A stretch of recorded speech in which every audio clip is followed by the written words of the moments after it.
The Cebu Home and Builder Center Mega Year-End Sale is here! Mega deals of up to 70% off on great selections from tile, bath, light system, hardware, and a lot more.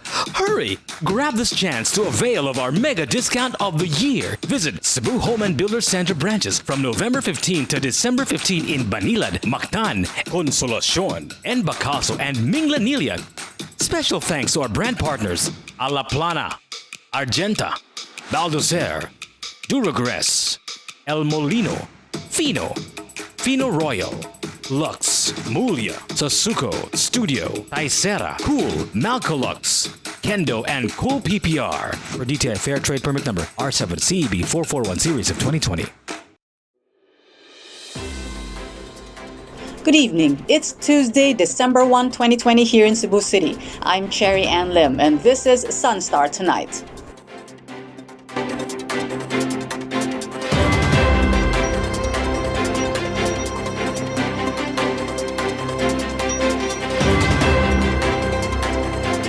The Department of the Interior and Local Government has allowed minors to enter shopping malls if accompanied by their parents and if their local government units allow it. Here's Jari Coronel for the details. Minors are now allowed to go inside shopping malls provided that they are with their parents. Interior and Local Government Secretary Eduardo Anyo made the announcement during a weekly briefing with President Vico Duterte on the COVID-19 situation Monday night. Anyo said local government units should enact an ordinance to support this new guideline. The gradual lifting of the age restriction comes in time for the holiday season. Earlier, the Interagency Task Force for the Management of Emerging Infectious Diseases, or IATF, eased the stay-at-home restrictions and allowed people between 15 to 65 years old to go out of their homes. Later in November, the IATF also allowed those below 15 and over 65 years old to enter hotels, resorts, and other tourist destinations. For National Capital Region Police Office Director Vicente Danao, the new directive allowing children to enter malls is a cause for concern. Danao said he has ordered the deployment of more policemen to strictly enforce health protocols in malls and places of convergence during the holiday season. NCR, Batangas, Lanao del Sur, Davao del Norte, Iloilo City, Tacloban City, Iligan City, and Davao City have been placed under general community quarantine from December 1 to 31, 2020, while the rest of the country is under modified GCQ. Meanwhile, business groups in Cebu said they will follow what their respective LGUs would decide on allowing minors inside malls. Cebu Chamber of Commerce and Industry President Felix Taguiam said the business sector is relying on foot traffic this Christmas season to add to their COVID-hit revenues. Mandawi Chamber of Commerce and Industry President Stephen Yu said there is no issue in minors going to malls as long as they are accompanied by their parents and are following health and safety protocols. Chari Coronel, SunStar Tonight. There will be no work and no classes this Friday, December 4 in the province of Cebu, as well as in the cities of Cebu, Mandawi, and Lapu-Lapu. This is to commemorate the 104th birth anniversary of the late Governor Sergio Osmeña Jr. Here's Kenneth Torres for the details. Cebu City Mayor Edgardo Labella announced that there is no class in public schools and work in government offices on Friday, December 4, 2020, in commemoration of the 104th birth anniversary of late Governor Sergio Osmeña Jr. Malacanang amends proclamation to include the highly urbanized cities of Cebu, Lapu-Lapu, and Mandawi. Malacanang did not include Cebu City in its first proclamation, declaring December 4 as special non-working holiday. Labella acknowledged the significant contributions of Osmeña to the development of Cebu City. Osmeña became the city mayor from 1959 to 1963. Cebu Province and the cities of Mandawi and Lapu-Lapu likewise suspended classes in public schools and work in government offices. Kenneth Torres, SunStar Tonight. Home to the Mactan Cebu International Airport, the second busiest international airport in the Philippines, Lapu-Lapu City welcomed millions of tourists yearly before the coronavirus crisis. The first-class, highly urbanized city, which is also home to world-famous hotels and resorts, credits tourism as its main economic driver. But the COVID-19 pandemic changed all that. Lapu-Lapu City's otherwise bustling tourism industry has been brought to a standstill since March, when the city was placed under enhanced community quarantine. Strict health measures forced the tourism industry to shut down temporarily. Today, the city's quarantine classification has been downgraded to modified general community quarantine. A Balik Turismo travel fair was also launched in the city last October to help recover jobs that were lost. More than a month after the travel fair, how is Lapu-Lapu City's tourism industry playing so far? And to tell us more about the revival of tourism in Lapu-Lapu City is the chairperson of the Lapu-Lapu City Tourism, Cultural, and Historical Affairs Commission. She's also the First Lady of Lapu-Lapu City, Miss Cindi King-Chan. Welcome to SunStar Tonight. Good evening. Thank you very much for having me, and thank you for having me, Sunstar tonight. Ma'am, Lapu-Lapu City closed its doors to tourism in March after the city was placed under enhanced community quarantine. But last October, you launched the Balik Turismo Travel Fair to revive the tourism industry of the city. So have all hotels and resorts as well as tourism destinations reopened already in Lapu-Lapu City? Almost all of the hotels and resorts have reopened already. I think only one, Movenpick, closed last September, and they have not yet given notice on when they will reopen.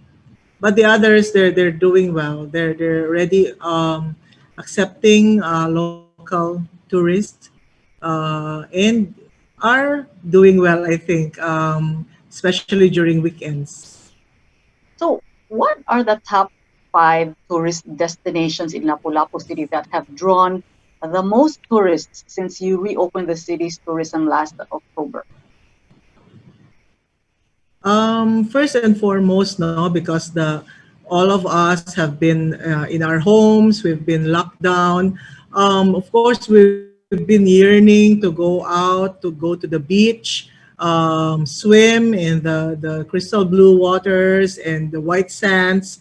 So, ang first, the top destination, I think, is the hotels and resorts. And then we have the marine sanctuaries, the diving spots. And then we have the Olango Island where they can do biking, snorkeling,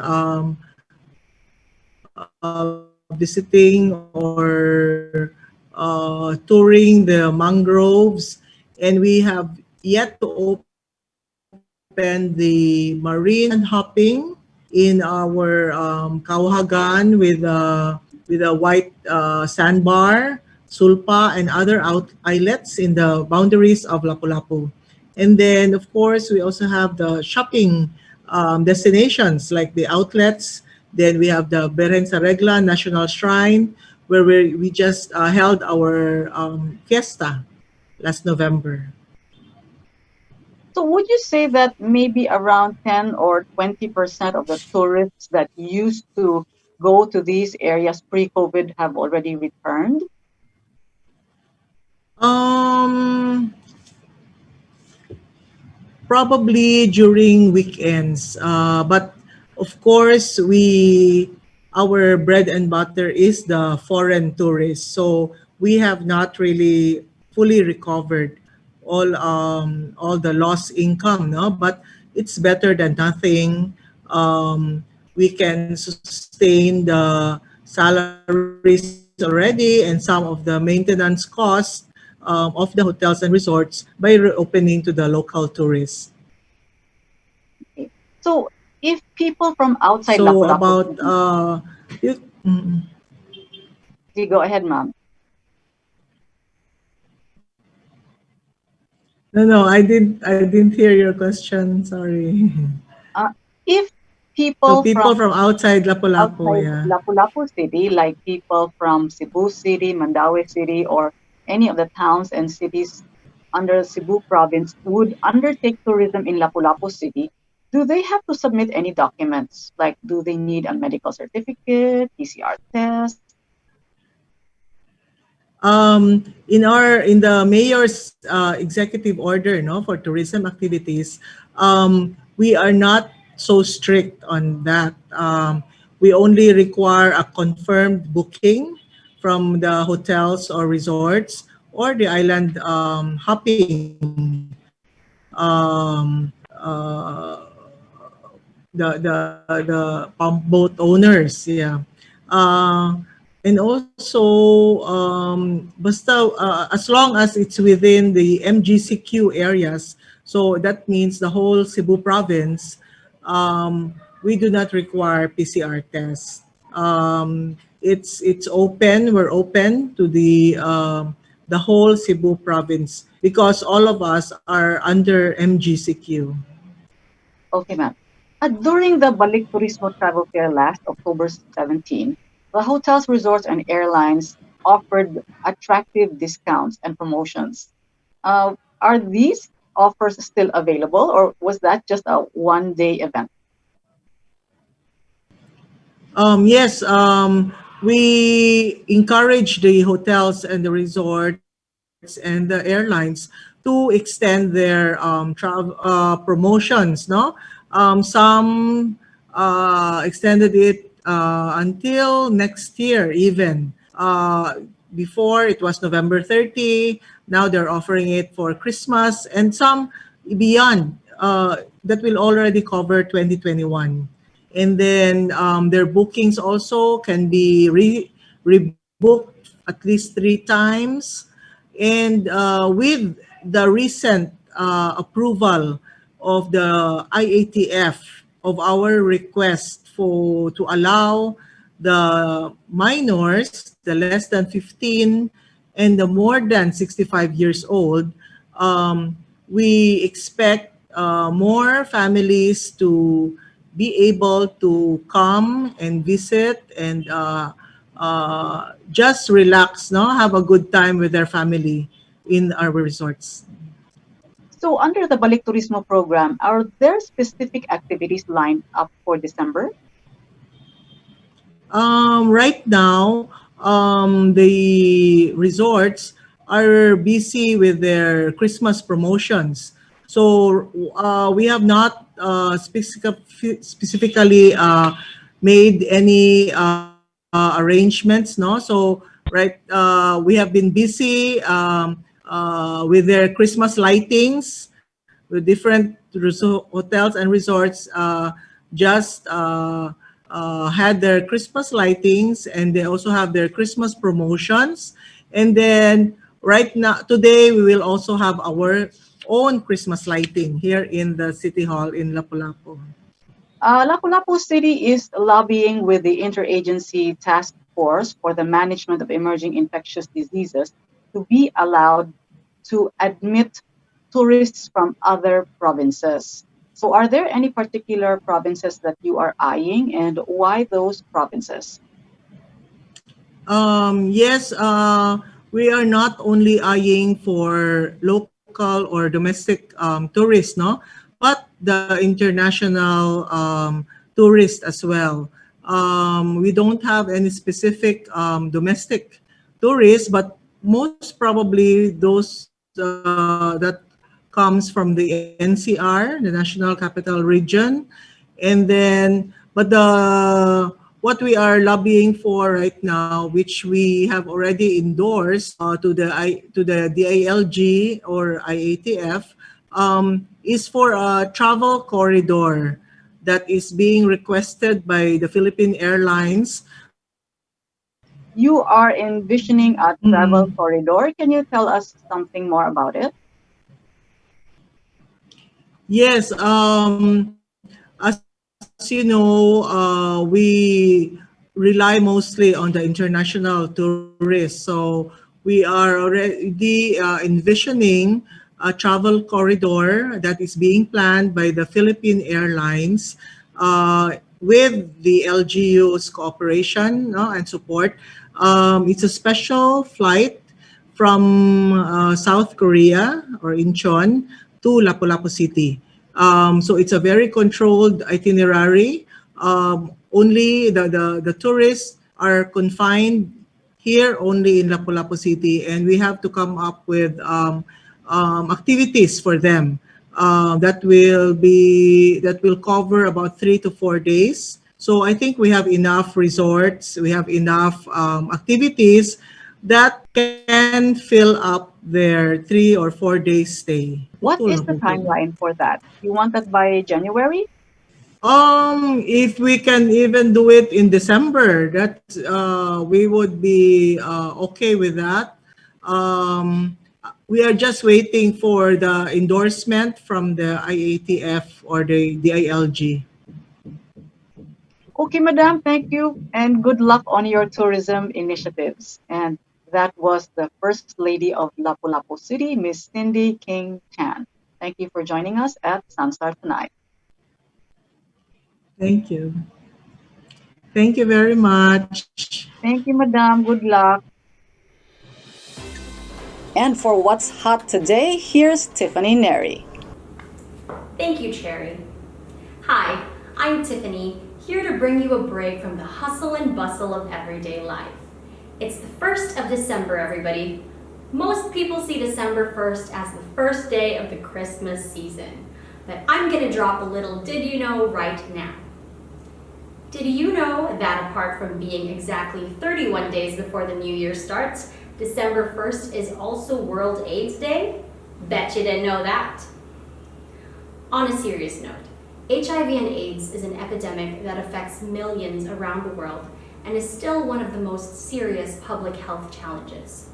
So, as important as it is to continue to practice safety and health protocols amidst the COVID-19 pandemic, we also have to spread awareness about other diseases that affect lives and put people at risk. There are so many health risks out there, so we have to continue to conduct ourselves with caution. So continue to be informed and stay safe, everyone. This is Tiffany Neri reporting to you for SunStar Tonight. Good night.